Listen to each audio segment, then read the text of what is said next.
Sejam todos muito bem-vindos a mais um episódio do Na Realcast. E hoje, dois amigos, dois colegas, peritos criminais, que vão falar aqui do Sindicato dos Peritos Oficiais, vão falar de casos muito legais e vão debater aqui sobre assuntos importantes para a carreira de perito criminal.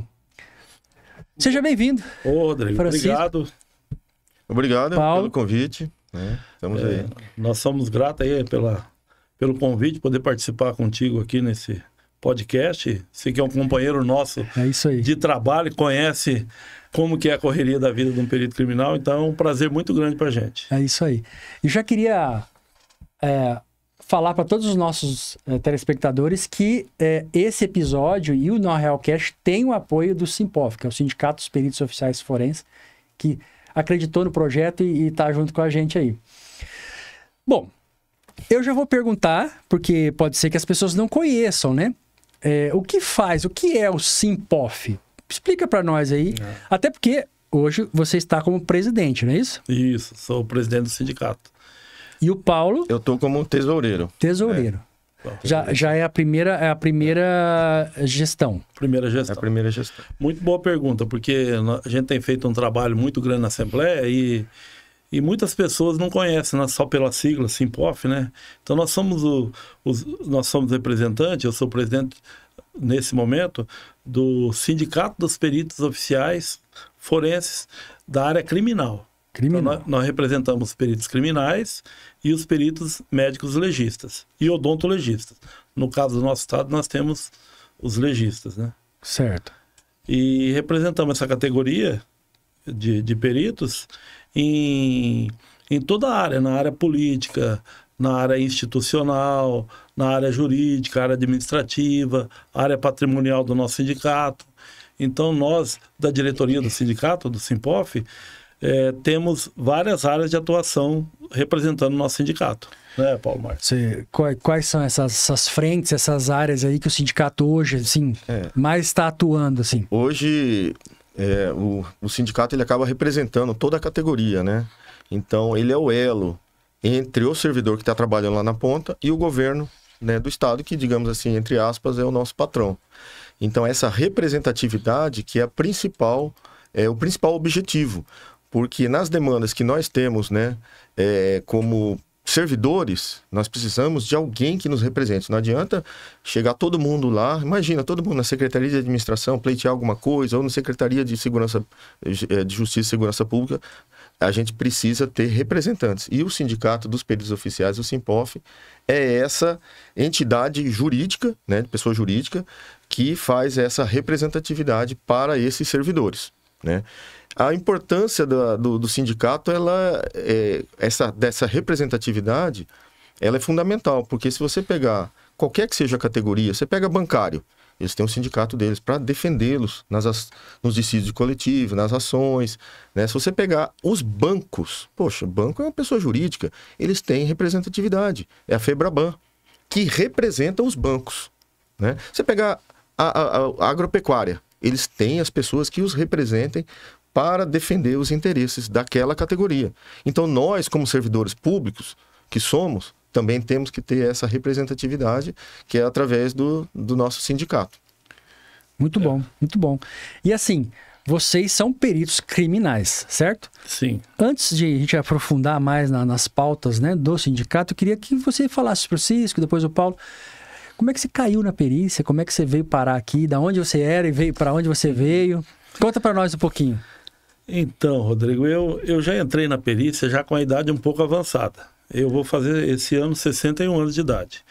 E entrei na perícia com 44 anos. A minha formação, eu sou engenheiro civil, formado aqui mesmo em Campo Grande, na Universidade Federal aqui, formei em 1988. Muitos não eram nem nascidos ainda. E trabalhei mais de 20 anos na área de construção civil. E depois resolvi, comecei a prestar algum serviço para essas áreas policiais, aí descobri o que era o trabalho da perícia, comecei a conhecer um pouco sobre a perícia, falei, pô, é um concurso bom, né? Vi que tinha vagas para as áreas de engenharia, no meu caso para engenheiro civil, né? Falei, eu acho que é um concurso que vale a pena a gente trabalhar. trabalha sempre sistema de escala de plantão, você atende ocorrências em várias localidades. Então, é um serviço assim que a pessoa, quando tem o perfil que gosta, é um serviço que dá um entusiasmo muito grande, entendeu? Então, eu me apaixonei assim, olhando, falei, a hora que tiver esse concurso, eu vou fazer. Não, e é importante você falar isso, porque muitas pessoas me perguntam, sabe, Francisco, que é... eu já tenho 40 anos, eu tô muito velho, eu tô muito velha, Paulo. Eles falam que tá um velho para fazer o concurso. E aí é deixar claro que para perícia, né, não tem muito essa questão. O limite seria a aposentadoria compulsória. Mas tem gente que entra com 60 anos, 55. Claro, com 75 é obrigado a aposentar, né? Você vê que na época que eu entrei, Rodrigo, o nosso edital do concurso, ele limitava até 45 anos de idade. Eu entrei com 44, assim, quase no fechar da porta, né? E naquela época que nós fizemos o concurso, que você é da minha turma também. Sim. Nós somos da turma de 2009. Isso. Tinha até a prova física. Então, nós nos preparamos até para a prova física. Exatamente. Que era corrida, salto em altura, salto em distância. E muitos falavam, mas Francisco, será que você vai conseguir? Eu falei, claro, rapaz, vamos treinar para isso aí. Treinar, né? Vamos passar por mais difícil. Depois que a gente passar na teoria, nós vamos para a prática. Né? Eu cheguei a emagrecer 13 quilos para entrar dentro do IMC. Porque a gente tinha dúvida, na época, se o IMC ia ou não... ser cobrado, né? Ser cobrado, se ia eliminar ou não o candidato, né? Porque tinha prova. Então, fase, e aí, né? Por exemplo, hoje eu estaria com sobrepeso, por exemplo, né? Porque a relação... Todos nós, né? Só o Paulo. Só o Paulo que tá com shape em dia. Não. Mas eu tive que emagrecer para entrar pelo menos, e aí praticamente todo mundo fez isso, com receio de ser eliminado ali, né? E o Paulo? Paulo, você também, antes tinha uma outra profissão, não tinha? Na verdade, assim, a minha formação, eu sou contador, né, de formação. Fiz Ciências Contábeis na Universidade Católica aqui, Dom Bosco, Campo Grande, né? E eu já era servidor público. Eu trabalhava numa autarquia, só que eu não via muita progressão naquela profissão que eu estava. A progressão era muito lenta. E o salário também não era dos melhores. E aí, nisso, eu falei, peraí, surgiu, diferente de muitas pessoas até que nos ouvem, né, muitas pessoas que gostam da perícia, eu nunca tinha ouvido falar da perícia. Não como profissão. Então, assim, imagina... Que ano era isso, Paulo? Isso foi quando a gente fez o concurso, porque a gente é do mesmo concurso. Sim, 2008. Exatamente, nós somos do mesmo concurso. Então, até então, eu não tinha essa digamos assim, essa paixão pela perícia. Nem via ela como profissão. Porque eu tinha uma vida rotineira no meu serviço público ali, de analista contábil. E então, de repente, eu falei, eu vou fazer esse concurso. Quando eu fiz o concurso, eu falei, opa, peraí, o que faz essa tal da perícia? Você foi descobrir lá na hora, né? Gente, aí colegas que trabalhavam comigo, rapaz, você vai mexer com morto, com pessoas mortas, com pessoas dilaceradas, com isso. Eu falei, rapaz, como que eu vou mexer? Eu sou contador, eu vou atuar na área de contabilidade. Para com isso, eu gostava muito de analisar contratos, né, processos licitatórios, então eu tinha uma facilidade por conta da formação, e é isso que eu quero fazer na perícia. Aí eu comecei a criar gosto por conta dessa possibilidade de atuar na perícia, né, como analista na área contábil, né, porque uma das profissões lá é o contador. E aí eu fiz o concurso, passei por todo aquele processo seletivo, né, o exame físico, o IMC, né, o bendito IMC, que eu também tive que me ajustar. E eram 7 fases. Eram 7 fases. Não era facinho, não.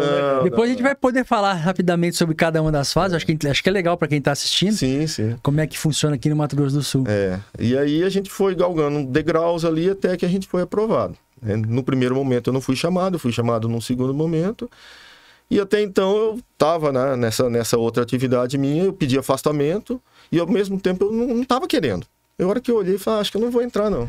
Eu recebi uma ligação da direção, falei, pera lá, você não vai assumir? Eu falei, olha, acho que não. Não, mas você tem que assumir e tal. Aí eu falei, acho que eu peguei o gosto, né? Falou, opa, tem alguma coisa aí. Aí eu fui fazer a Cadepol. Aí que eu fui fazer a Cadepol. E na Cadepol é aquilo, né? Quando você começa a ter aquelas aulas ministradas por profissionais da área e de repente te mostram cenas ali de crimes, cenas de coisas, né, digamos assim, um pouco mais críticas, você falou, opa, se você não tiver muito interesse, você já sai logo. Eu falei, não, tá interessante isso aqui. Gostei. Você gostou? Vou começar a gostar disso aqui. Você né? já gostou direto na Cadepol? Você já gostou lá na dentro? Cadepol. Porque até então, Rodrigo, era assim. Quando eu viajava com minha esposa, antes de entrar nessa área, tinha um acidente de trânsito, eu não queria nem olhar. Eu não queria ver alguma pessoa que tivesse com sangue, né, exposto ali, eu olhava pro outro lado. Você vê como é que é, né? Você vê como é que é, né? Imagina, né? Ela falava, vamos parar pra olhar. Eu falava, que parar? Eu virava o pescoço assim. Não quero nem olhar. Não quero olhar. De repente eu tô lá na Cadepol, assistindo, me empolgando com aquelas cenas, né? Com sangue escorrendo lá. Que é algo, né, meio, né, a gente fala assim, meio trágico, né? Tá, aí eu entrei na perícia. Foi assim que eu entrei. E até então fui designado para ir para o interior, assim como já estava lá o Francisco, nós somos colegas, dividimos, alugamos um apartamento lá, dividimos apartamento na cidade de Três Lagoas, e ali a gente começou a galgar nossos degraus dentro da perícia criminal. Aí a gente começa a se apaixonar pela perícia. Muito bom. É muito eu vou te confessar, porque eu também, antes de entrar na perícia, eu não podia ver sangue, que eu já falava, não, sai fora, não quero, não me mostra, não quero saber. E aí na Cadepol é uma enxurrada de... É muita informação. De informação, e acaba que hoje... Você acha que vocês ficaram pessoas mais frias depois do trabalho? Ah, com certeza, né? É que, na verdade, assim, igual o Paulo falou, ninguém quer ver sangue, você não quer ver nenhum desastre, coisa tenebrosa, né? Mas quando você chega na academia de polícia, onde você vai ser preparado para ser um perito criminal atuante naquela área de crime, né? E uma das áreas mais complicadas, que é a área de crimes contra a vida, você se depara com a parte da perícia interligada com aquele corpo. E aí você começa a apaixonar por aquela área. Você começa a ver os vestígios, o porquê daquele acontecimento, mas por que ele não usou aquela arma tal, por que foi dessa maneira, mas o cara premeditou para vir de madrugada. Então essas coisas, cara, vai encantando a gente, você entendeu? No local de crime. E aí esse detalhezinho do cara não querer ver sangue começa a ficar esquecido e o cara começa a apaixonar pela profissão, como o Paulo tá falando. Você vai ficando frio nesse sentido, mas... De outra forma, você tem que pensar o seguinte, alguém tem que fazer aquele trabalho. E de repente esse alguém é você. E eu falo assim, que a área pericial é uma área mais melindrosa da criminalística, de tudo. Por quê? Vai polícia militar, vai bombeiro, vai delegado, vai investigador, todo mundo tá lá. Mas quem vai botar a mão no cadáver, se ele tiver que colocar a mão e verificar se aquela lesão foi assim, foi assado, foi da esquerda para a direita e vice-versa, é o perito. Então ele tem que ter essa afinidade, né? Não pode ter nojinho, né? Vamos falar o português, claro, não pode ter nojinho, né? E aí você começa a... Porque o corpo é mais um elemento dentro daquele quebra-cabeça. Às vezes, puxa, mas o corpo tá ali, mas às vezes você nem olha pro corpo direito, você tá olhando os vestígios. Pô, é um disparo de arma de fogo. Pera lá, se a pessoa entrou aqui, disparou, você começa a traçar a linha, começa isso aqui, tem um corpo aqui, peraí, vamos olhar. Então você começa a montar o quebra-cabeça. E aí aquilo ali você começa a te estimular, porque você começa a desvendar um mistério que até então você vai tentar retroagir aquele fato delituoso. E aí você pegar e analisar e conseguir concluir, colocar no papel, que é o laudo pericial... Que é o que os peritos mais reclamam de ter que fazer o laudo. Exatamente. Né? Que dá muito trabalho. Atender a ocorrência, todo mundo gosta, mas escrever é triste, colocar né? No papel, vocês também tinham essa dificuldade? Nossa! Tem, né? Porque vocês... Primeiro que eu mexia muito com planilha, eu mexia muito com Excel. De repente eu tive que mexer com Word. E você, contador, foi pra morte, pra atender morte. Aí eu comecei a gostar. Aí eu comecei a gostar do sangue, começar a gostar de tudo, dessa área, né, da morte violenta. Logo que eu entrei, eu já comecei a atuar nessa área. E aquilo ali vai te estimulando, são casos emblemáticos, casos assim, que você não tem rotina. Né? O perito criminal, quem trabalha em local de morte violenta, ele não tem rotina. Eu acho que é por isso que é apaixonante, né? Porque exatamente, não tem rotina, né? Não tem rotina. Nunca é tudo igual. É verdade, entendeu? nunca vai ter um crime igual ao outro, né? É muito apaixonante. Pode ser parecido, mas igual. Exatamente. Não é? E assim, muito da perícia, você falou que lá em 2008, quando você fez o concurso, e nós também, não tinha mesmo. Você não sabia, não tinha informações. Hoje as redes sociais estão aí, eu tenho um canal bastante seguidores, sabe, que gostam, que acompanham. Mas eu acho que a chave que virou, a chave que mudou o nosso o nosso status, né, foi a série CSI. Vocês concordam comigo? A série CSI, ela trouxe uma visibilidade para o trabalho pericial que não tinha antes. E aí eu pergunto para vocês, já assistiram a série?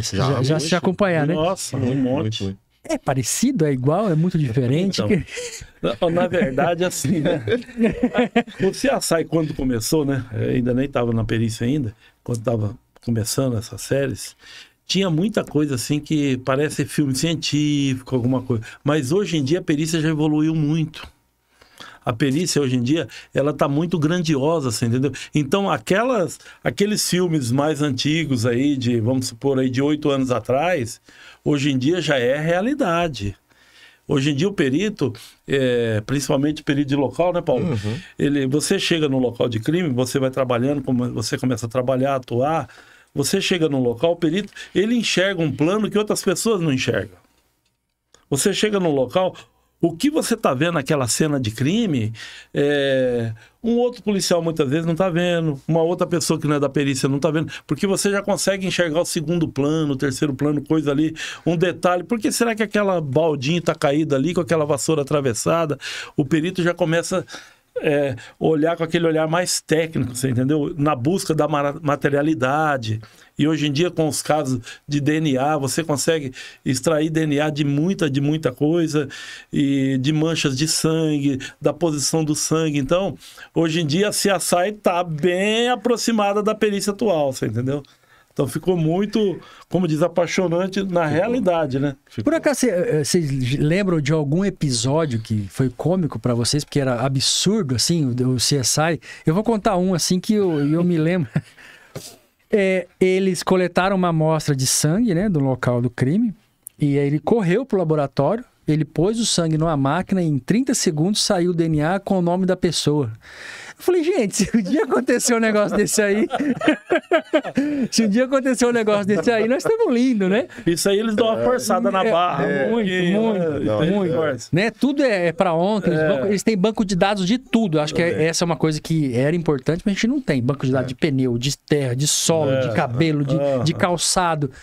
E isso é uma coisa que eu acho legal na série, mas ainda não é a realidade, né? Viajam muito ainda, né? Nessa parte, é uma prática nossa, né? É verdade. E assim, eu tô aqui, fiz alguns levantamentos para perguntar para vocês aqui já. Opa. E já estamos falando de crimes, essas coisas. Tem algum caso que assim te chocou? Ou te chocou você, Paulo? Chocou você? Assim, algum caso que você falou assim, não, essa profissão eu não é para mim, não. Teve algum caso bizarro que você pode contar assim para nós? O meu, eu vou contar rapidinho, porque eu, naquela hora, naquele momento, eu falei, gente, apesar de nós estarmos frios com o tempo para atender o local, tem certas situações em que a gente acaba, né, tendo a humanidade ali e pensando nos parentes daquela vítima. Né?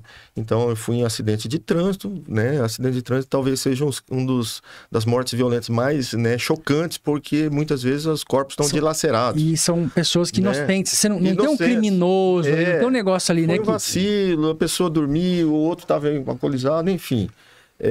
Mas quando você vê criança envolvida, aí você acaba se sensibilizando. Você sai daquele corpo revestido, endurecido de perito criminal, você fala, opa, aqui está um ser humano que eu estou me compadecendo daquela criança. Então, a primeira vítima, né, que eu vi criança, assim, eu meio que balancei, sabe? Você falou, não quero isso pra mim. Você começa a né, tremer, assim, falei, gente, e agora? O que eu vou fazer? Né? Eu estava tentando procrastinar aquela atendimento ali para verificar realmente, porque você tem que fazer o exame também na criança, em todos os corpos que estejam presentes. E eu estava procrastinando, mas chegou um momento e falei, não, agora tem que ir. Então, no meu caso, quando houve criança envolvida no meio, a minha primeira vez que eu vi uma criança envolvida... Isso foi logo recente? Foi logo recente, eu acho que eu tinha uns 5 meses por aí de perícia. E assim, aquilo ali já me sensibilizou bastante. A gente acaba, né? E eu achando que eu era um super-herói, né? O sangue até, né? Mas pessoalmente é outra coisa, né? Então a gente acaba se sensibilizando por conta disso, né? E o seu? Você tem algum que possa... Então, eu posso falar assim... Eu tive um caso, assim, bem no começo, igual o Paulo, assim, que me deu uma sensibilizada, assim, eu senti um pouquinho, porque quando eu entrei na perícia, os meus filhos, eu tenho 2 filhos, um casal de filhos. E hoje já são... Meu filho hoje está com 35 anos e a minha filha vai fazer 33. E na época o meu filho estava fazendo 20 anos e a minha menina 17. E eu fui fazer um local até de homicídio. O rapaz foi fazer um assalto, um rapaz de menor, e teve uma troca de tiro e ele veio a óbito no local, na lanchonete. E aí eu fui fazer aquele local à noite, né? Então você chega assim, eu vi aquele jovem ali, cara, aquele rapazinho de 17 anos com a vida inteira pela frente, né? E aí você tem filho, então na hora você dá aquela... Você sente aquele baque, você entendeu? Imagino. A gente está entrando na perícia ali, acho que eu devia estar com 60 dias na perícia, mais ou menos. Aí, naquele momento, assim, passa algumas coisas na cabeça da gente, mas você tem que desenvolver o trabalho, né? E uma coisa que essa dá um trauma até hoje. Até hoje você tem... Até hoje eu tenho... conta pra nós nessa área aí. Quando eu já fiz 2 locais desse tipo, nessa minha carreira, por enquanto. Morte de bebê. Recém-nascido, prematuro. Recém-nascido, da mãe deitar, dormir, rolar em cima e matar a criança. Cara, é um local complicado pra você fazer. Eu já fiz também, já atendi também. Porque você vê aquela tristeza na família, né, cara? Tristeza na mãe. Principalmente a mãe, né, que carregou aquela criança na barriga por 9 meses, dando aquele amor.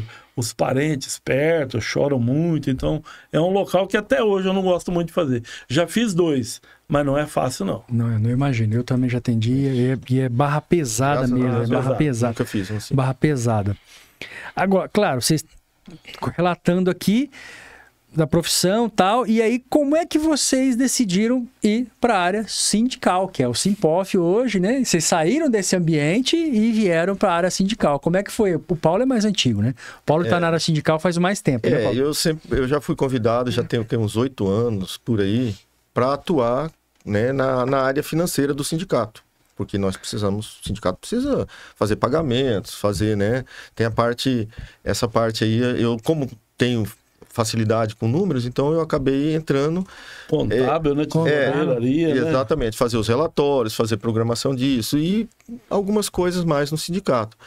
E aí, com o tempo, só que sempre fiz concomitante a minha atuação na perícia como perito criminal de local de crime. Você estava trabalhando como perito e ainda atendendo o sindicato. No interior, em Campo Grande, em outras demais cidades, é concomitante. Até que o sindicato ele foi crescendo, ele foi evoluindo, né, gradativamente, e aí nós conseguimos ter o direito a 2 pessoas afastadas. E na gestão do Francisco Orlando, quando ele foi assumir, ele me convidou, falou: Paulo, eu quero que você esteja comigo, né, afastado, porque nós já tínhamos direito, né, a partir de 2020... A 2 peritos. A partir de 2022, a ter 2 peritos afastados para cumprir mandato classista. E aí ele me convidou: eu quero que você esteja comigo, presente, porque aí a gente vai fazer um papel um pouco mais voltado para o interior, eu vou precisar viajar, vou precisar fazer toda essa interlocução do sindicato junto aos filiados, porque uma das carências quem é filiado sente muito isso. Quando eu estava lá no interior, eu sentia: cadê o sindicato? Onde que o sindicato está? O que o sindicato estava fazendo? Cadê o dinheiro do sindicato? Hoje nós temos condições de falar para os nossos filiados, através dos nossos relatórios, o que nós gastamos de energia elétrica, o que nós gastamos com diarista, com os nossos... Né? Com tudo, com curso. Então, a partir daquele momento, eu falei: opa, eu quero estar no sindicato para dar essa divulgação, essa publicidade, porque muitos pensam assim, e isso é comum Brasil afora. Quando se fala em sindicato, é sinônimo de coisas ruins. Muita gente fala, sindicato só quer fazer gambiarra, só quer fazer... Só tem cara que não quer nada com a dureza, roubando o nosso dinheiro, né? E aí, a primeira vez que eu fui convidado, lá no passado, eu falei: olha, eu assumo essa situação, né? Você é tesoureiro, só que eu vou trabalhar dessa forma. Eu quero tudo. Se você comprou uma caixa de fósforo, eu quero a nota fiscal para eu poder te ressarcir. Tá? E é assim mesmo, gente. Então, o Paulo exige tudo. Ele fica lá. Você gastou R$10, cadê o recibo? Você não sabe como é que eu sofro na mão desse cara. Tem vezes que eu tenho que voltar no lugar e pegar o recibo 4 vezes, cara. Senão eu não recebo, não. Porque assim, o dinheiro nosso a gente tem cuidado, não tem? Tem. A gente tem que ter cuidado. O dinheiro que não é meu, eu tenho que ter o dobro de cuidado. É verdade, você tá certinho. Então, assim, eu tenho que prestar conta, né, para as pessoas que depositaram confiança nesse sindicato. E através dessa representatividade do Francisco, seja no anterior, Sebastião Renato, Antônio, Sauli, quem passou pelo sindicato sabe, que trabalhou comigo sabe. Então nós, quando assumimos essa posição no sindicato, a gente quer que o sindicato se fortaleça, né? Seja financeiramente, seja politicamente, né? Administrativamente, junto aos nossos diretores, né? Da Coordenadoria Geral de Perícias e junto aos filiados.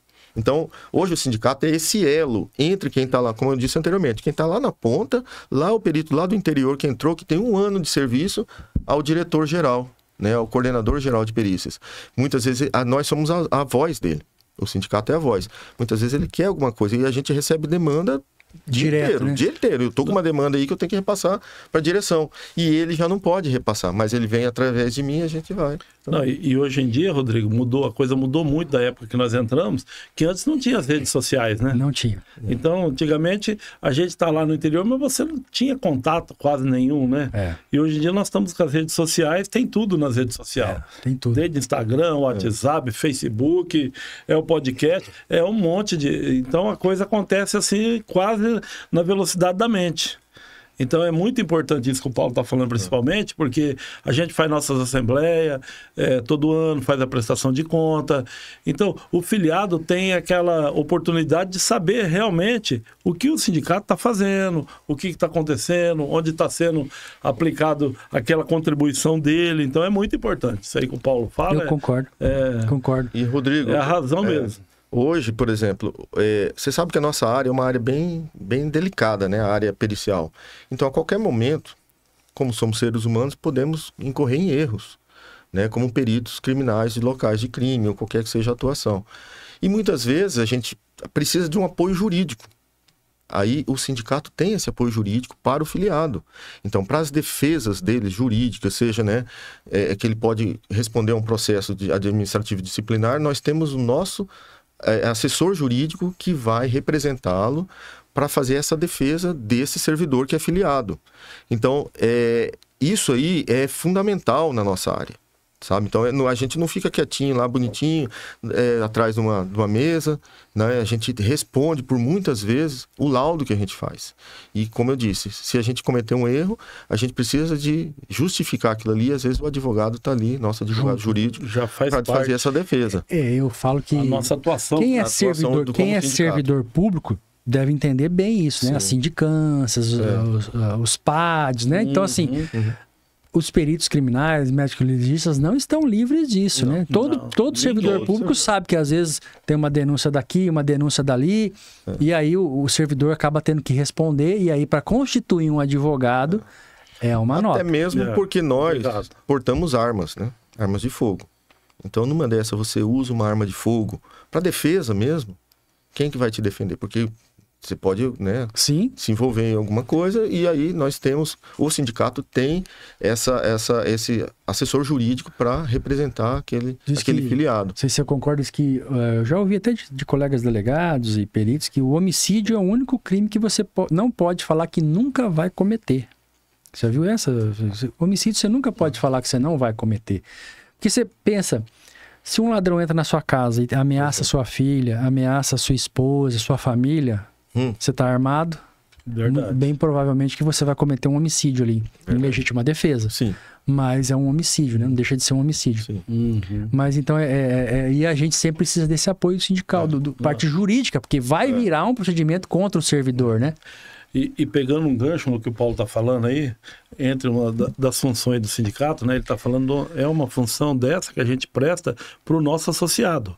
Hoje o associado do Simpof, nós temos um pequeno hotel de trânsito, que praticamente agora sempre está quase lotado, né, Paulo? Lotado Sempre direto. tem pessoas vindo do interior, tratamento de médico, tratar alguma coisa na própria instituição nossa aqui, e sempre tem a necessidade do pessoal do interior vir para a capital, então a gente tem o hotel de trânsito.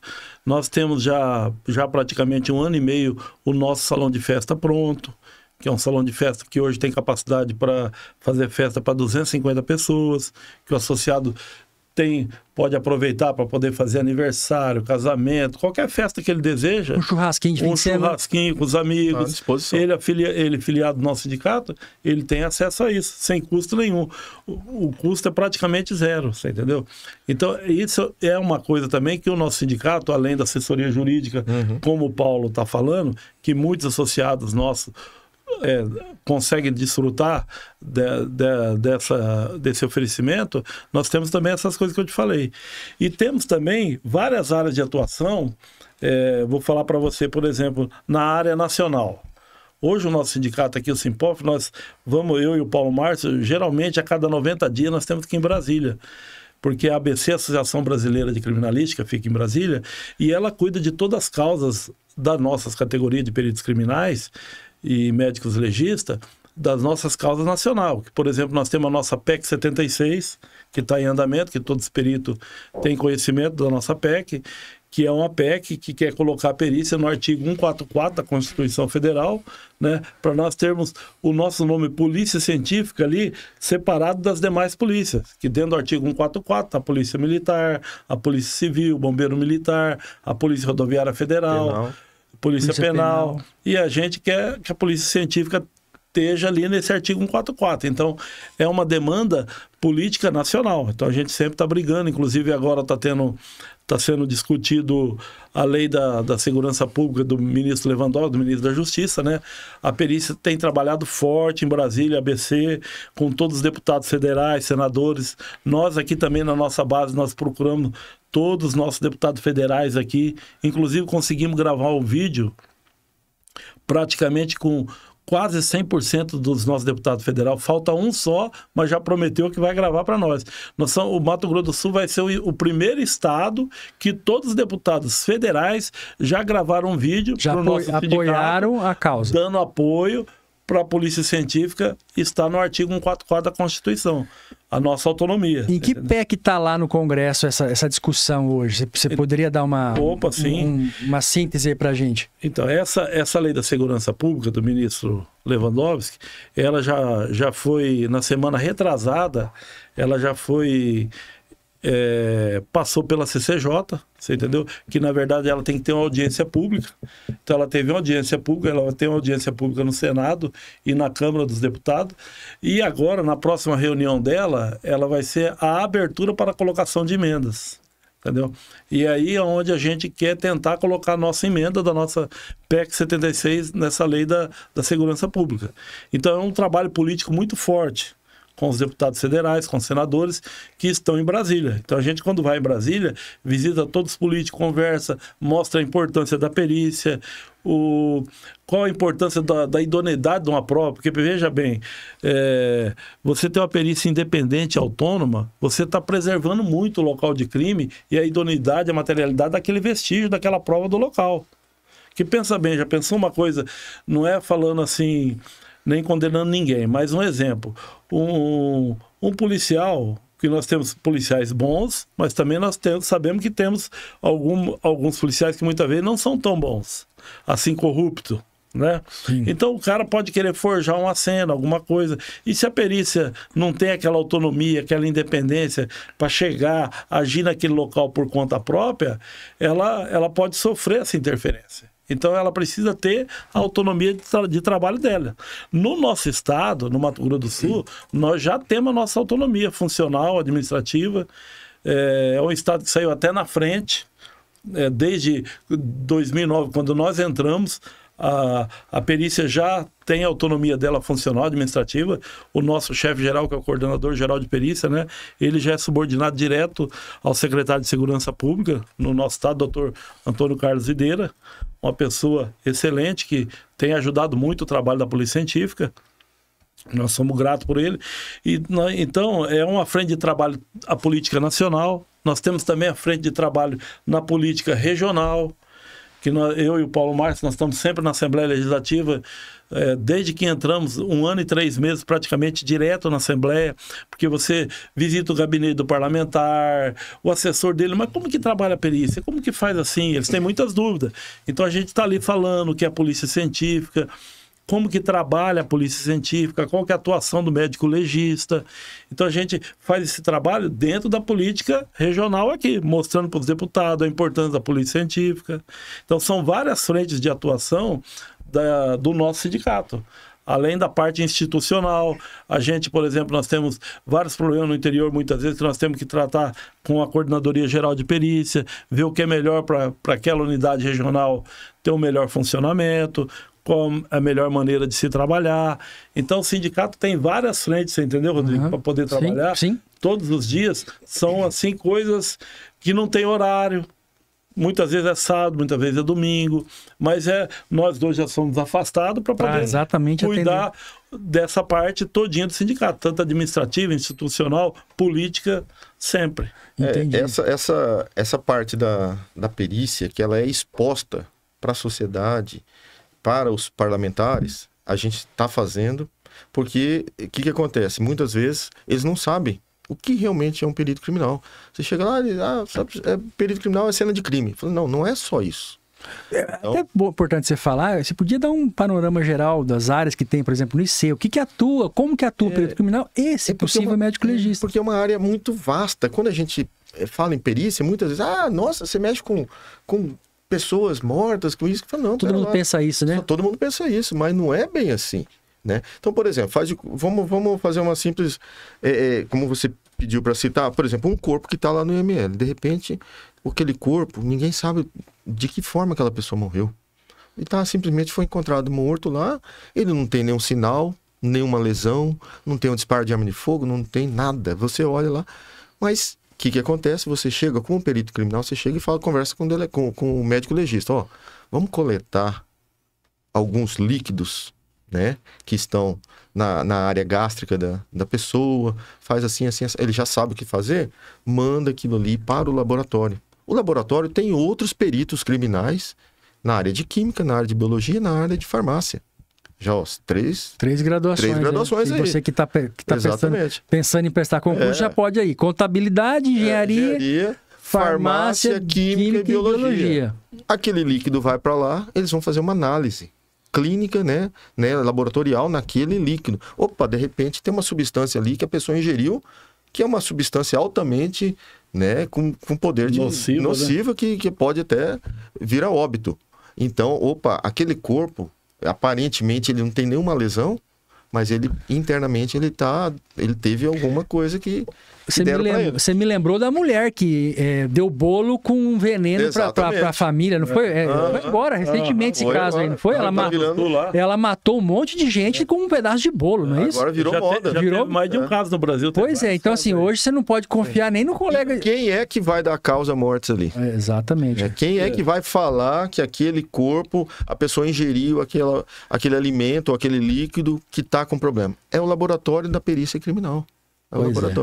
Uma coisa interessante que o Paulo está falando sobre isso aí, o perito criminal, né, que ele chega e começa a trabalhar em local de crime. Todo mundo que entra na perícia quer trabalhar em local de crime. Todo mundo chega, o cara fica deslumbrado. Então, e a perícia, na verdade, ela funciona assim. Vamos falar, 20% dos peritos vão trabalhar em local de externa, local de atendimento, em sistema de plantão, tira um plantão de 24 horas ou de 12 horas, aí vai folgar 3 dias ou 4 dias, conforme a carga horária. Então a maioria, quando chega na perícia, quer trabalhar no plantão. Eu quero ir pro plantão, eu quero trabalhar no plantão. Quero atender a ocorrência. Só que depois de 60 dias, cara, 90 dias, o cara começa a broxar.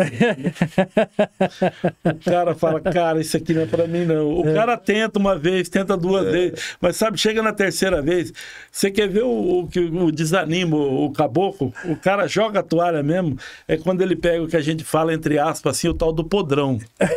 É verdade. Você chega num apartamento desse trancado, com um corpo ali em óbito, 4, 5 dias, meu amigo. Nossa. E olha, é terrível. É porque as pessoas tentam imaginar, sabe, Francisco?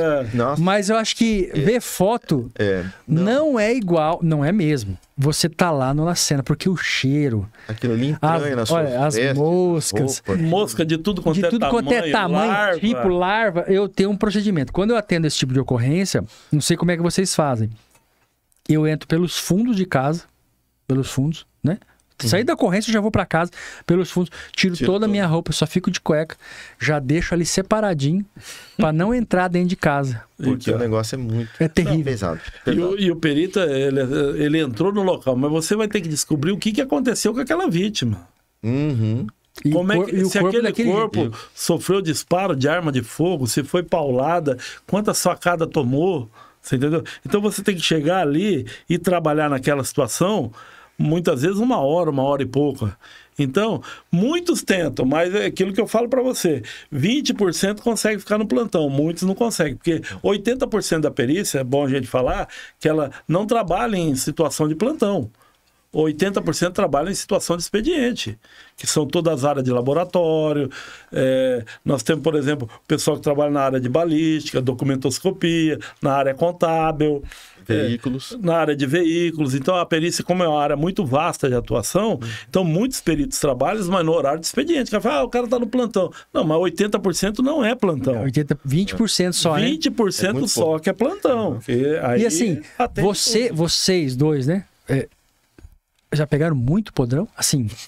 É porque é uma coisa assim, a gente fala até é um apelido que as pessoas um nome entre aspas, porque quem é do meio usa esse nome porque já sabe que a cena vai ser daquele jeito, vai ter que se deparar com aquilo ali. Até então, Rodrigo, mas você já atendeu muito esse tipo de ocorrência? Já. E até então eu ficava, né, tranquilo daquele jeito, né, meio que botava o Vic Vaporub no nariz e tal.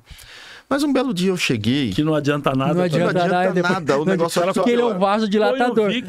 Saiu o cheiro, sabe? 5 minutos, ele até dali a pouco ele dilata tudo. Nossa, aí você tá sentindo mais. É terrível. Eu não sei o que é pior. Mas tá, eu fiz isso e até então não sabia que larva faz barulho. Você já escutou o barulho das larvas? Quando conta você pra chega nós, Paulo, perto... Conta pra nós isso aí. Eu não tenho, como que chama lá o termo no português é onomatopeia? Fica... Rapaz, você começa... É difícil chegar próximo, porque o odor é terrível. Mas quando você consegue, né, chegar, você começa a ver que aquele negócio começa a fazer barulho. Porque são várias... E milhões, sei lá, e aí aquilo ali, cara, você não sabe o que você tá fazendo mais. Porque além do odor, você começa a... O que eu tô fazendo aqui? Você vai perguntar, o que eu tô fazendo aqui? Por que eu não fui estudar pra outra coisa? A gente falando em podrão, tem um caso aqui que é meio cômico, não sei se posso compartilhar com vocês aqui. Eu tava num plantão uma vez, né, Rodrigo? E era até um sábado à tarde, né? Aí, uma ocorrência, parece que... Pessoal, a informação já chega assim, né? Desovaram 2 corpos lá, já em estado de putrefação alta, tudo ensacado, acho que cortaram em pedaços e tal, lá no lixão tal, assim. Vamos lá, né? Quer dizer, o primeiro que chegou lá foi a Polícia Militar. Chegaram lá e jogaram a lona meio em cima e tal, já chamou a perícia, acionaram a gente, nós chegamos lá no local. Aí cheguei no local, tiramos a lona assim, os caras ensacaram... desses sacos grandes de nylon, sabe? Aí eu olhei para um saco assim, e num saco tava com um pedacinho para fora, assim, parecia uma mãozinha, sabe? E até o rapaz que trabalha comigo, o agente policial, falou, Francisco, parece que tá uma mãozinha para fora. Aí eu bati o olho, mas quando eu bati o olho naquela mãozinha, eu falei, cara, mas isso não é mão de gente, cara. Você vai entender um animal lá. Não, e o trem tava um odor assim que ninguém aguentava. Os policiais já estavam lá meia quadra de distância, ninguém queria ficar nem perto, né? Aí eu olhei e falei, cara, mas isso aí não é mão de gente, não. Falei, ué. E tava uns 3, 4 sacos grandão, sabe? Aí eu fui lá na viatura, eu levo sempre uma faquinha comigo na minha mochila. Fui lá, peguei uma faquinha minha, já cortei um saco. Quando eu cortei, cara, Pensa no tamanho do pitbull morto, Meu cachorrão Deus morto, do céu. vários dias inchado. E o sacaiada que tava ali, acho que tinha uns 3, 4 sacos, era só cachorro morto, pedaço de cachorro, Meu cabeça Deus de cachorro. do céu. Fizeram uma desova, Gente, E os caras achando que era gente. Né? gente, meu... Aí eu comecei a dar risada, olhei pros PM olhou um pro outro assim e falou: rapaz, mas doutor, o que é isso aí? Eu falei: aí, dá uma olhada. Eu vou te contar um caso, então. Eu vou te contar um caso, então. Agora, tava até eu e a perita Karina, na época, fomos acionados para uma ossada enterrada dentro do quintal de uma pessoa. Rodamos quase 300 quilômetros para chegar lá, porque era distante o lugar. Quando nós chegamos lá e começamos a cavar, a hora que nós identificamos ali o osso da região do peito, já vimos que era um cachorro também. Então, assim...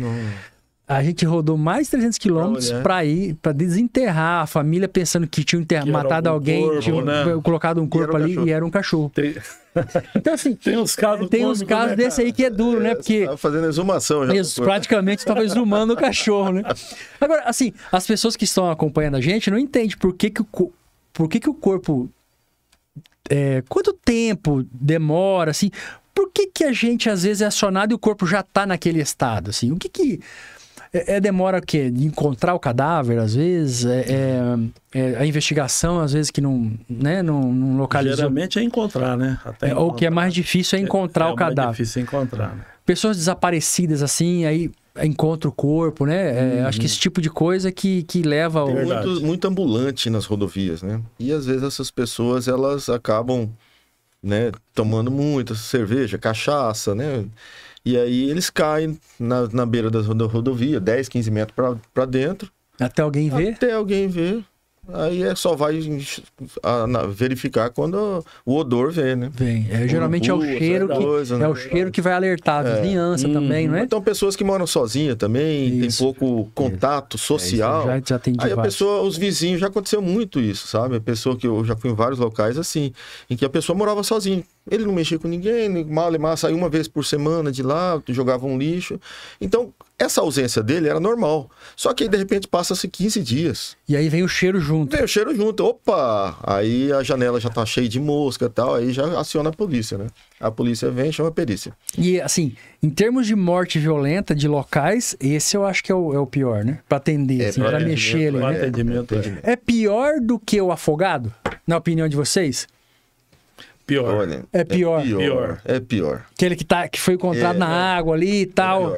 Porque o afogado, ele chega, quando ele chega em você, mas tá num lugar aberto, geralmente, ou na beira de um lago, de uma lagoa. Logicamente, muitas vezes, de alguns dias, o estado de putrefação é alto.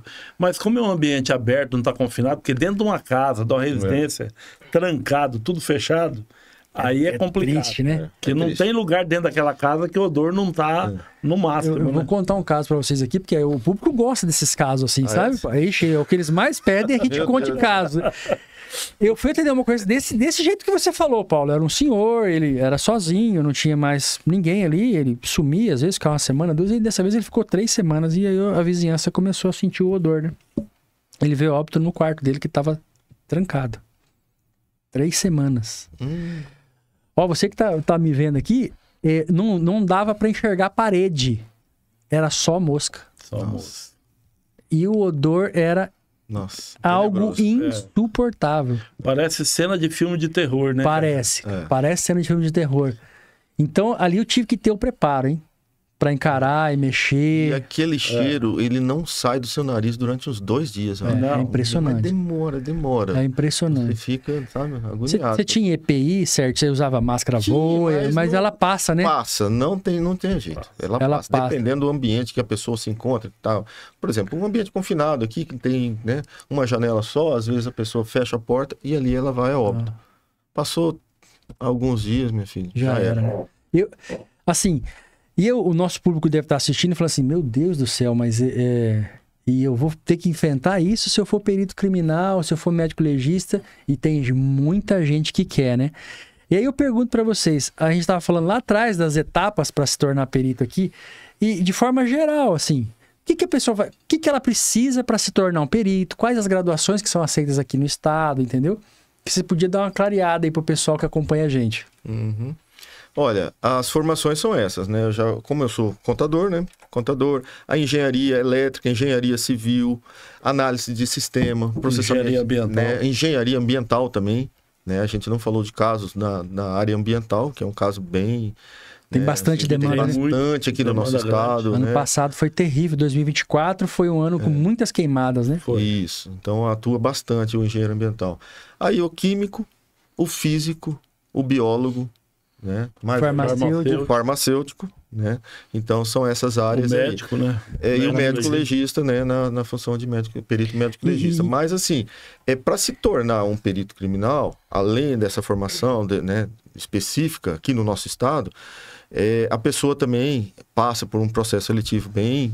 Né? Rigoroso, prova objetiva, às vezes tem a prova discursiva, às vezes tem até a prova oral. Às vezes tem a prova física. Hoje, no último que teve aqui no nosso estado, não teve a prova física, psicotécnico, né? A prova de saúde. E por último, a academia de polícia. E a investigação social, né? social.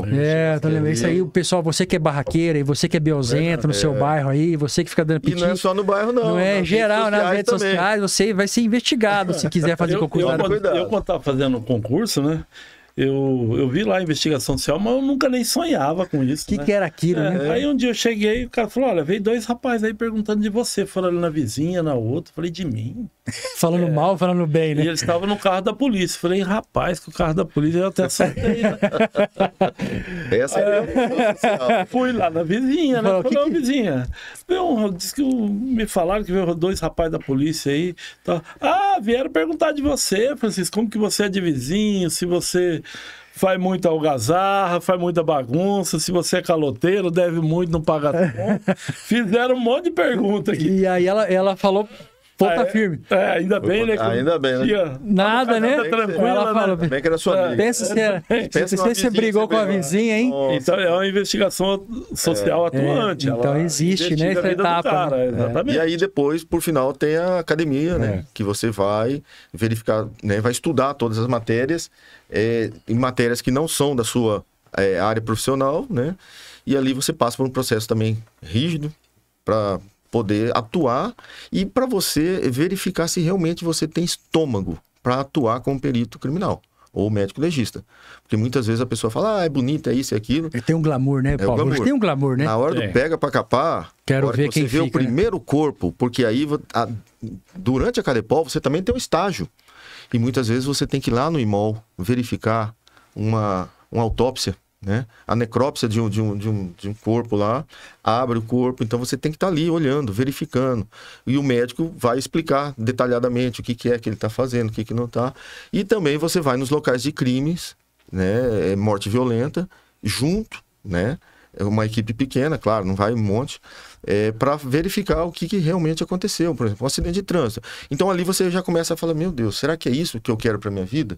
Como profissão? Então, esse estômago que eu falo que a pessoa tem que ter. Mas depois de finalizado isso aí, passou por esse processo todo, concluiu, foi empossado, tomou posse lá na cidade X, aí vem a realidade. Sabe? Expectativa e realidade, é isso que é o problema. Porque muitas vezes tem aquele glamour, igual você falou. Muitas vezes você está lá numa chuva lascada, num frio, e você tem que estar lá naquele local, porque você foi acionado de madrugada. Eu já fui em local aqui em Campo Grande, às vezes esfria muito, né? E tava 4 graus. E à noite tava uns 15. Mas na madrugada foi, acho que 4 graus. Mas baixou muito a temperatura. E que eu já estava precavido, né? Mas a delegada que foi também, ela não estava. Ela apareceu de coberta, que ela pegou do alojamento. Ela foi atender o local de coberta, porque ela estava com muito frio. Então, assim, esse glamour que a gente olha na TV, nas séries, muitas vezes a gente não tem, né? E o perito também, uma qualidade que eu acho que o perito tem que ter, ele tem que ser detalhista. Ele tem que olhar para uma cena de crime e tentar enxergar o que as pessoas comuns não enxergam. Então ele fala, opa, pera lá, por que está aquela sujidade naquela parede? Será que ali o autor encostou ali, suado? Ele vai e coleta. Mas pode não ser, mas não interessa, ele vai e coleta. Ele olha uma bituca de cigarro, que às vezes, o rapaz era fumante? Não, não era. O que essa bituca está fazendo aqui? Então você vai e coleta. Sabe, aquele copo ali, tem 2 copos, a pessoa estava sozinha. Será que tinha uma terceira pessoa? uma segunda, uma terceira, coleta, vamos analisar, vai para o laboratório, verificar aquele DNA daquele copo. Então, o perito, a hora que ele está atuando, ele tem que dar o máximo de si como investigador de uma cena de crime. Ele tem que atuar da forma mais exemplar possível. Pode ser um simples homicídio, mas ele tem que enxergar o que as pessoas comuns não enxergam. E isso, é claro, é com o tempo. No primeiro momento, você vai, meu Deus, você fica nervoso, né, Francisco? Você fica nervoso. Posso contar um caso aqui? Mas deve. Um caso cômico? Mas deve. Em relação a essa situação de você chegar num local, eu fui... Logo no começo, tínhamos 2 meses de perícia. Eu e uma colega, perita criminal também. Nós andávamos juntos para poder um auxiliar o outro, por conta... Eu tenho dúvida, ela tem, e vice-versa. E aquele caso era meu, né? E ela foi me auxiliando. A gente sempre fazia isso no interior. E a gente foi acionado umas 2 horas da tarde de um sábado. Eu tava na unidade fazendo algumas coisas lá, né, na perícia, e fui acionado, eram quase 300 quilômetros de distância. Nossa. Aí você já viu, né? Seu sábado já, né? Já foi. 300 para ir, 300 para voltar. Mas beleza, vamos lá, tal. E numa cidadezinha no interior do estado, a gente chegou lá, foi chegando próximo, né? Era uma área rural, era uma carvoaria. Falei, meu Deus do céu, carvoaria. Quando a gente chegou lá, já era quase 6 horas, porque a gente não achava o local. É um local ermo, um local distante, um local com muitas bifurcações. E no mato é duro pra achar, né? Ah, vai por ali, vai pra cá, não sei o que e tal. E aí a gente foi, nós e um investigador junto. A gente só tinha aquela viatura. Chegamos lá naquele local, tinha um capataz e era uma carvoaria. Um local muito estranho. Já tava geralmente é assim, né, Paulo? Muito estranho, muito tenebroso, muito sinistro, para falar outra coisa. E várias casinhas pequenas que eles moravam ali, trabalhavam ali e moravam ali. Eram umas 10 casinhas de, sei lá, 20 metros quadrados, acho que nem isso cada uma. Separadas ali distância entre uma e outra, 5 metros. E aí, cachaça, final de semana, teve um entreveiro lá, um brigou com o outro. O corpo estava num local, numa das casas. Aí a gente foi lá, tá? E quando a gente foi andando, de repente você via algumas faces ali, algumas carinhas muito estranhas ali, observando a gente. Eu falei, chamei o investigador, você tá armado? Tô, claro, né? Eu também tô. Fica esperto. E a gente foi entrando. Beleza, entramos na casa. E a minha colega viu o corpo. O corpo tá embaixo da cama. Eu falei, poxa, o corpo embaixo da cama. E o rastro de sangue, né? Aí a gente olhou o rastro de sangue de fora para dentro. Eles brigaram fora. E o rapaz, a pessoa era um homem, né? Dentro, embaixo da cama. Uma cama de solteiro. Quando a gente foi olhar, sangue aqui, sangue ali, falei, bom, não tem o agente funerário para puxar o corpo, vai ter que ser nós. Chamei o investigador, ficou lá, cuidando do local, e eu fui puxar o corpo, porque eu não ia deixar ela puxar, que ela não ia dar conta. Era um homem, né, um adulto. Aí quando eu puxei, falou, olha, você tira foto, né, você analisa isso, aquilo. E como ele estava embaixo da cama, quando ela puxou, eu vou gesticular mais ou menos como que ele estava. Ele estava mais ou menos assim, faz de conta que esse papel aqui, ele estava com o Novo Testamento. O Novo Testamento. Sabe a Bíblia, o Novo Testamento? Ele estava segurando... Ele estava assim, mas ele já estava enrijecido. Porque estava muito quente, o corpo já estava enrijecido. Com a Bíblia... Com a Bíblia aqui. Como se estivesse pedindo perdão, né? Os pecados, sei lá. Ele estava assim. Quando eu puxei... Aí a minha colega falou, Paulo, agora vamos virar lá, e tiramos foto e tal. E ele desse jeito. Falei, mas e essa Bíblia? Deixa do jeito que tá, depois a gente tira, né? E aí a gente puxou. Quando eu comecei a mexer no corpo, falei, fulana, deixa a sua máquina ali, vamos tentar mexer aqui, depois a gente pega a máquina para tirar foto do rosto, né? Só que tava aqui, né? A mão dele tava aqui, então a gente precisava tirar foto de todo o rosto. Ela foi puxando. Eu pegando de um lado, ela começou a rir. Falei, o que aconteceu, fulana? Por que você tá rindo, não sei o quê? E era uma cena traumática ali, e as pessoas lá fora, de repente ela começou a rir. Mas ria. Falei, deu um ataque de riso nela. Ela começou a rir, falei, mas o que foi? Ele tá olhando pra mim. Eu falei, mas... Olha que absurdo. Eu falei, eu não acredito que você tá rindo disso, mas fecha o olho dele, Paulo, fecha o olho dele. Aí vai ter que ir lá fechar o olho dele pra tirar foto e tal. Então, assim, tem coisas que são inusitadas, sabe? Então, assim, a gente essa é a primeira vez que eu...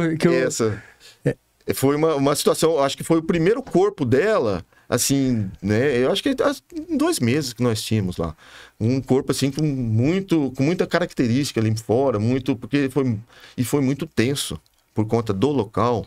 E muitos homens ali olhando a gente, pô, polícia, né? E muitas pessoas que infelizmente estão na carvoaria, às vezes tá fugindo de um delito aqui, de outro, né? E o investigador lá fora e nós dois naquele quartinho pequeno, abafado, quente, o corpo enrijecido, ele com a Bíblia e ele olhando para ela e ela rindo. Ela travou, simplesmente ela travou. Mas, e no final das contas... É um sistema nervoso, né? É verdade, a pessoa tem gente que cola, fica parada, dá um branco, não consegue agir, tem gente que ri. Mas aí no final vocês conseguiram detectar o que aconteceu ali? Conseguimos, ele teve um entreveiro, né, na casa do outro, por conta de cachaça, né, de dinheiro. Aí depois a gente foi saber o que... Porque a perícia, ela atua também diretamente com a investigação. Então, muitas vezes, a gente vê uma cena de crime, às vezes você fica, mas será? Aí você conversa com o investigador, ou pega... Eu não gosto muito, mas às vezes você tem que usar esse artifício só para você entender. Você fala, agora eu entendi. Aí depois a gente foi atrás do rastro do sangue, tava de uma casa na outra. Aí na outra casa, realmente ele teve um entreveiro lá. Eles brigaram lá, e ele voltou para casa dele, e aí já... em estado meio, né, que já tava, ele via que ele ia a óbito, alguma coisa, pegou a Bíblia, entrou embaixo da cama com uma defesa, alguma coisa assim. Pediu perdão, né? Seus pecados. Quem somos nós aqui para julgar a pessoa. Então, tomara que ele tenha feito a oração certa, conseguiu se salvar, né? Esse riso dela foi muito, muito marcante, sabe? Porque eu nunca tinha... Falei, pô, você fica tenso, né? Não dá risada, Não dá risada. E ela começou a rir, assim, gargalhada. Eu falei, o que aconteceu com essa mulher? São coisas e coisas que, como disse, a rotina, né? A rotina. Não existe, não existe, né? Rotina São não casos, existe. não tem. Nunca nada é igual ao outro, né? É verdade. Você quer ver uma cena que assusta muito, cara? Geralmente, a moçada que acaba de entrar na perícia, né? É os acidentes de trânsito. É verdade. Você pega uns acidentes de BR, eu lembro quando eu peguei meu primeiro acidente de BR, era uma madrugadinha assim, e o caminhão capotou, mais uma caminhonete, um carro pequeno. Quando eu cheguei naquele local, você olhava assim, cara, parece uma cena de guerra. Sabe aquela cena de guerra, assim? Porque quem não é acostumado a observar uma carreta capotada, com os pneus para cima, com soja jogada em todo o asfalto, ou milho, ou a carga. Não, nem por onde começar. O cara não sabe o outro carro assim. Perde, né? É uma cena de guerra. Tem que respirar 2, 3 vezes, com calma, e começar a desenvolver o trabalho. Então... É verdade. Nunca nada é igual. Porque por mais que a gente estude, que você esteja preparado, que você seja o primeiro colocado ali na academia, a hora que você vai atuar diretamente, aí é diferente. A realidade. Nós estávamos falando da expectativa e a realidade, né? Então, as suas emoções vêm à tona, você, né? Você sente a responsabilidade. Você vai lembrar de um caso que a gente atendeu, um acidente de trânsito, de um Sigpari. Lembro. Sigpari, no engavetamento ali, não era? Sim. No engavetamento, e o motorista do caminhão que empurrou todo mundo para frente, a gente, a hora que abriu a porta, né, do caminhão para checar o motorista, que ele estava em óbito, ele estava com a garrafinha PET, ele estava urinando, né, enquanto dirigia. E aí, provavelmente, um Sigpari na terra, né, Paulo? Um negócio impressionante. Parece essa cena de guerra, área de guerra. Porque era colheita ali de soja, de milho, eu não lembro qual que era a lavoura. E tava muito seco. E tava uma fuligem de tudo quanto é coisa. E o Sigpari. E o rapaz, o motorista, né, de certo, ele foi fazer xixi ali e descuidou. Não quis parar nem pra dar uma urinada. Quando a gente estava aí se deslocando e chegando perto daquela cena, eu falei assim, meu Deus, jogaram uma bomba atômica. Porque juntou aquele pôr do sol com aquela terra, aquela poeira, e a gente entrou parecia uma neblina. Você já viu aquele filme de terror mesmo? Eu fiquei impressionado porque a via estava interditada. Era uma rodovia pavimentada, só que aí os carros iam pela lateral. Aí aquela terra subindo, ficava no ar, e aí aquela coisa densa assim, e 3 caminhões. Um negócio assim. 2 carros pequenos. Agora não sabia por onde começar. Você vê hoje a importância da tecnologia, né? Como a tecnologia vai desenvolvendo, você vê hoje em dia o perito tem condição de chegar num local desse levantar um drone, pegar imagens aéreas de todo aquele local, mais lá na frente, atrás, do que o cara que chega só de a pé ali parado. Com a treminha, né? Hoje tem um scanner 3D. Então, hoje em dia, a tecnologia vem crescendo muito e vem ajudando muito a perícia. Então, o profissional tem que estar capacitado para atuar. Tem que estar capacitado e gostar da profissão dele. Tem que gostar. Acho que esse é um ponto importante, né? É importante. Você acha que eu acho muito difícil o cara que não gosta continuar, por exemplo, na morte violenta. Não continua. É aquilo que eu falei para você. Todo mundo quer, mas poucos ficam. Só que assim, a atividade pericial, ela também é desgastante do ponto de vista emocional, né? Então, a gente quando vai nas unidades do interior, a gente fala muito para os colegas novos, né? Para os antigos também, que nós vemos muita catástrofe, muita coisa feia. As mazelas da sociedade nós vemos ao vivo e a cores. A gente pega... de desgraça, né? Só desgraça, na verdade. Só atende lugar de desgraça. Quando você está trabalhando na externa, ninguém fala, nossa, olha a perícia, que legal, parabéns. Mas que vamos inaugurar um restaurante, vamos todo mundo comer lá, né? Todo mundo chorando, todo mundo compadecido, porque é um ente ali que faleceu. Muitas vezes eu já fui em local de crime, que a pessoa era um bandido. É um bandido mesmo, daquele que a lista dele, a ficha dele, nossa, dava 3 páginas. Mas ao mesmo tempo estava a mãe dele. Mas a lá. mãe não tá. Então, a hora que a gente vai mexer, ela vira uma onça. Sai daqui por causa disso, por causa daquilo. Senhora, a gente precisa fazer nosso trabalho. Então, assim, infelizmente, né, tem um corpo ali e quem sofre são os parentes, os pais, né, a mãe. Não tem, né, eles não têm culpa. Então, essa particularidade da perícia em verificar todas essas mazelas, como eu disse antes, a pessoa, com o tempo, ela vai internalizando isso aí. Então ela vai, se não cuidar, por isso que eu falo, as pessoas têm que estar de folga, vai curtir com a família, vai assistir um filme, vai, sabe, sai com seus filhos. Fazer o que gosta de fazer. Faz o que gosta. Todo mundo pode fazer alguma coisa, né? Por quê? Porque é uma área muito, muito pesada. Então, aos seus ouvintes aí que querem entrar na perícia, é uma excelente profissão. Mas tem esse lado. Então você tem que saber dividir. Você chegou em casa, separado. Esquece. Né? Logo no começo, quando a gente foi atuar, eu acho que uma das primeiras idas nossa numa cena acho que um acidente de trânsito, fomos em vários períodos porque a gente tava com dificuldade. Na hora que saiu de lá, o pessoal, vamos comer pizza? Aí eu, putz, será que esse pessoal não tá comovido com aquilo? Aí eu... vamos comer pizza? Vamos, né? Vamos fazer o quê? Vamos jantar uma pizza. Vamos jantar aí a gente foi, porque né, tinha que ser uma coisa rápida, porque eu tava de plantão, então vamos comer uma pizza. Pedi uma pizza lá numa boa. Muita gente me pergunta isso, Paulo. Depois que você sai de um local desse, de morte violenta, vocês comem carne? Muita gente tem essa... Sabe, a pessoa tem essa curiosidade, né? Ué, eu comecei a comer sushi quando eu entrei na perícia. Carne crua. Até então eu não comia. Eu fui aliciado por um colega lá. Não, você vai comer. Você precisa comer.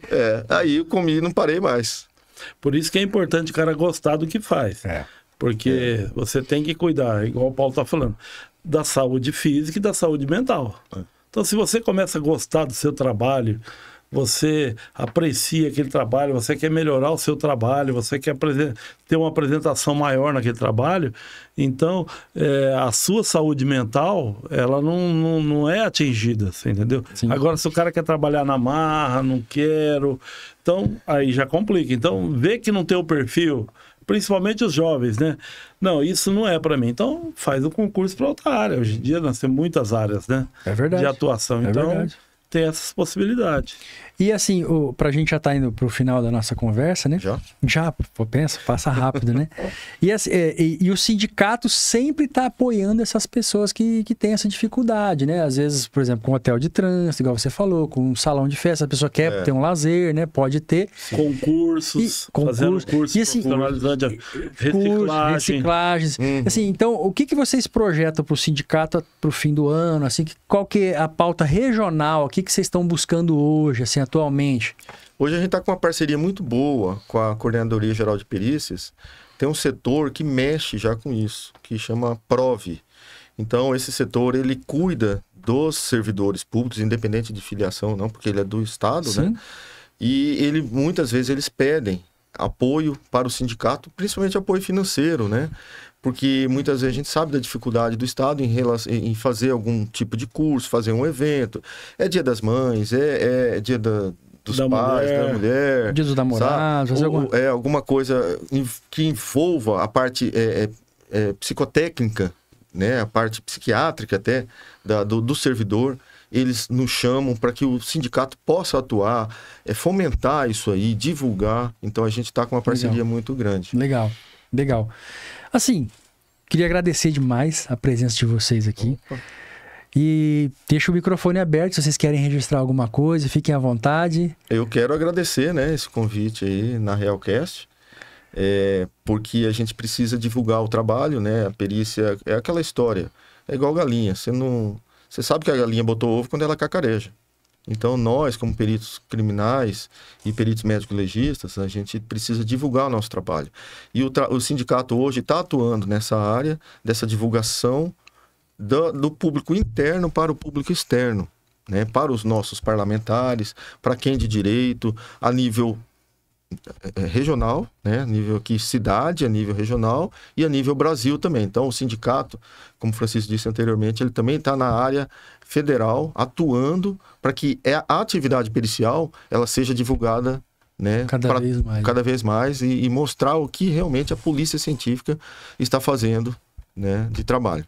Tá? Então, agradecer aí essa oportunidade. É isso aí, tamo junto. Nós, primeiro, te dar os parabéns por essa ideia sua do podcast, que foi excelente. Eu acho que faltava isso aqui pra gente, no nosso estado aqui, complementar a nossa perícia, né? O nosso sindicato, Sindicato dos Peritos Oficiais Criminais, ficou muito contente com essa abertura desse podcast.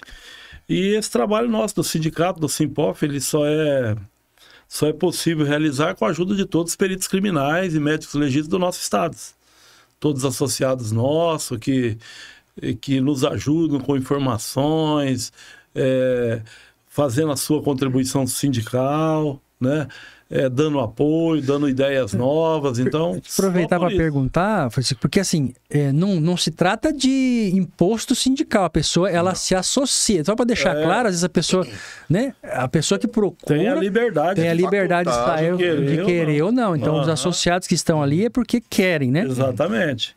E eu tenho, como a gente tem ido muito a Brasília, eu tenho visto que em todo o nosso território nacional, eu posso falar para você...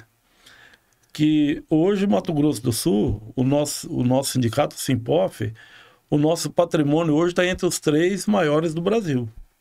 Nossa, que beleza. Poucos sindicatos no Brasil, eu vejo que tem... A estrutura. O que nós já temos um hotelzinho de trânsito, um salão de festas, entendeu? Poucos têm essa estrutura já, e é uma estrutura que é graças ao esforço de todos os filiados. Todos os peritos criminais e médico-legistas do nosso estado, que vem anos e anos, todos aí trabalhando, desde o primeiro presidente do nosso sindicato, que antes era associação, né? Era a APO, Associação dos Peritos Oficial. A gente vem lá tijolo por tijolo, tijolo por tijolo, e hoje nós estamos aqui, eu e o Paulo representando. Amanhã pode ser você, vai ser uma outra pessoa, e é graças a esse esforço. Então a gente é grato a todo o nosso filiado por poder ajudar a gente também em todas essas áreas. É isso aí. Muito obrigado pela presença, pela participação, de ter aceito o nosso convite. E, claro, lembrando sempre que o Simpof é um apoiador desse canal, desse podcast. A gente sempre agradece e fica muito contente por poder divulgar o trabalho da perícia, né? Eu acho que, igual você falou, é importantíssimo a gente ter esse trabalho, porque a sociedade, às vezes, não sabe nem o que a gente faz. Sabe que a gente vai lá, mas exatamente os meandres ali, elas não sabem, né? Muito obrigado. Chegamos ao fim de mais um episódio e não deixe de curtir, comentar, compartilhar com seu amigo, com seu vizinho, com seus familiares. Isso ajuda bastante o nosso canal. Até o próximo episódio.